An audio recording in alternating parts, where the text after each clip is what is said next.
This video was sponsored by Brilliant. Samsung's latest earnings are out, and once again the company's phone earnings are on the decline, while competitors like Huawei seem to be unstoppable in their growth.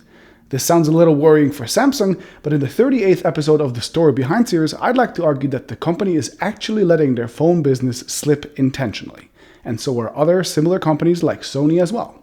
Let me explain.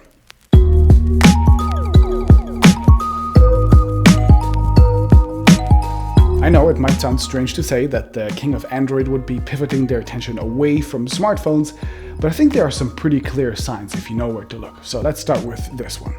It's a statement Samsung has released just a couple of days ago, saying that they'll invest $160 billion into R&D in the next 3 years. Which, first of all, just wow, that's so much money. But focus on the areas that they increase investments into. The new ones are AI, 5G, automotive electronics parts, and biopharmaceuticals. And from their existing business units, they highlight semiconductors and displays. You know what's not in this press release? Phones. Not a single mention of phones anywhere in their strategic investment statement. I mean, just look at their latest flagships. They're all great phones, arguably some of the best on the market, but Samsung has undoubtedly slowed down the pace of innovation here. They all look kind of the same. Their most impressive features, like their incredible AMOLED screens with curved edges, the S Pen, and the premium build quality, well, yes, they are better than ever, but they've also been around for years now, haven't they? Samsung has even started reusing key components like image sensors across multiple flagship smartphones lately.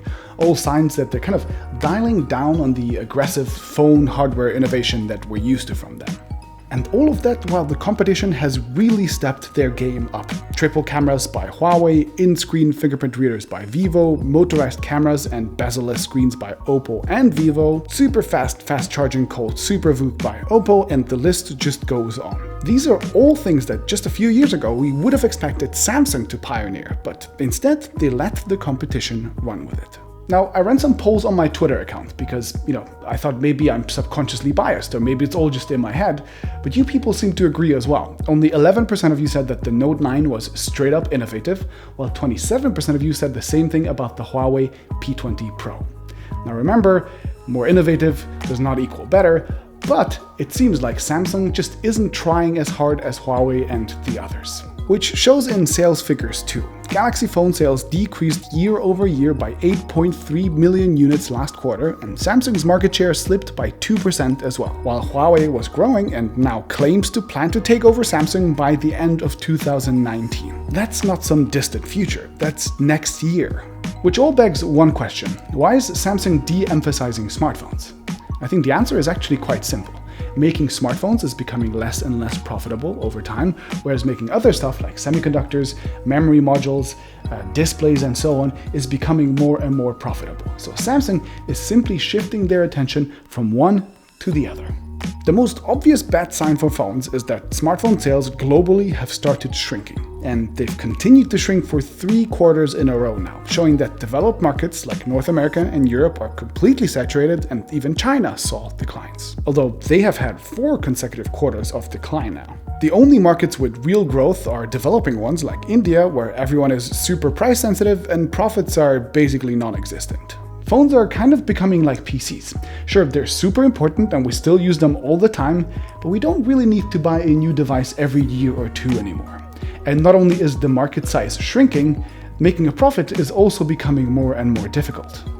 In any industry, only defensible and unique products can have high profits. After all, if you produce the exact same thing as your competitor, you can't charge much higher prices than them. Consumers just won't pay for it. In the Android world, there are 3 ways to become unique. You can have hardware that others can't really copy easily, such as AMOLED screens, triple cameras, and so on. You can have software customizations that do something meaningfully better than the competition. Or you can just have a brand that people love and will pay extra for. But increasingly, all 3 of these are becoming basically impossible. There have been very few truly useful hardware innovations in the last few years, unless you think this is particularly useful. And the same goes for software. Stock Android is kind of just good enough these days. And branding, well, that used to be the one thing that Samsung did much better than all of its Android competitors combined. But here too, Chinese brands like Oppo and Huawei have actually caught up. Their ads and launch events are just as premium and desirable as those of Samsung. In other words, both the real and the perceived differences in quality are shrinking, and yet Samsung's phones cost more than those of Huawei and Xiaomi, who subsidize them with the profits from networking equipment in the case of Huawei and internet services in the case of Xiaomi. If you're wondering, I made videos that explain both of these companies and their business models in depth, so you can go and watch them right here. Anyway, Samsung might eventually find a way to show meaningful differentiation, like maybe the long-rumored foldable Galaxy X, but until that happens, they're just stuck with regular phones, where their only options are to either keep prices high and lose market share to their Chinese competitors, or lower prices. Either way, phones become less profitable. Now, you think that a change like that would have a huge impact on Samsung, but so far it hasn't. These are their profits overall, they're growing, they're very healthy, and they've more than doubled their stock price over the last 5 years, which means that Samsung must have found a way to make money somewhere else. Which they have. This chart from Counterpoint Research, which by the way I dearly love, compares Samsung's overall profits from their mobile business with that of their semiconductor business. Semiconductors are only one of their many new focus areas, but let's just focus on this one in my video, because look at these profits. Samsung would be stupid to focus on smartphones, because they have a real moat here. Now, a moat in business, if you didn't know, is like a moat in medieval warfare. It's a position you can defend on the long term. And semiconductors are a huge moat for Samsung.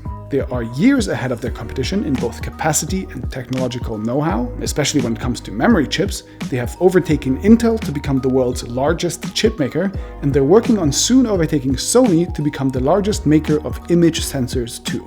Big, big, big moats. And you know, defensible equals profitable, hence this chart. But even moats don't last forever, and the Chinese government has this plan called Made in China 2025, where, amongst other things, they want to create a whole semiconductor industry that is based in China. The plan is that the government, A, invests a lot of money into these industries to kickstart them, and then B, simply tells foreign companies that if they want to sell their stuff in China, they have to move some of their manufacturing over to China, they have to open a local joint venture with a local partner, and they have to transfer some of their key technologies over to the local partner. The same thing that they've done in many other industries as well. If this works, then in just a couple of years, the market will be flooded with Chinese companies creating cheap semiconductors based on foreign IP.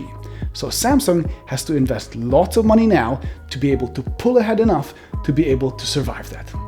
They'd be stupid to put their money into phones right now. By the way, an interesting parallel to Samsung would be Sony, whose smartphone business has been in a free fall for years now. They're planning to sell just 9 million phones this year, and they're losing money on them, so the business has pretty much become irrelevant by now. And yet, their shares have more than tripled in the last 5 years. And their story is pretty similar too. They pivoted away from phones and previously PCs to focus on more profitable businesses, mainly the PlayStation, where they have created a very profitable ecosystem of both hardware and software, and wait for it, semiconductors, like image sensors. I bet you didn't see that one coming. Just to compare, here are the sales from all 3 business units from the last quarter, and here are their operating incomes. It's not even comparable, because these two are defensible, unique businesses, while making commodity Android smartphones just isn't. In a sense, both of these companies are simply moving up the value chain and creating more and more technologically complex products like semiconductors, while Chinese competitors are napping at their heels from the bottom and taking away business units from them that have lower margins, such as commodity Android phones.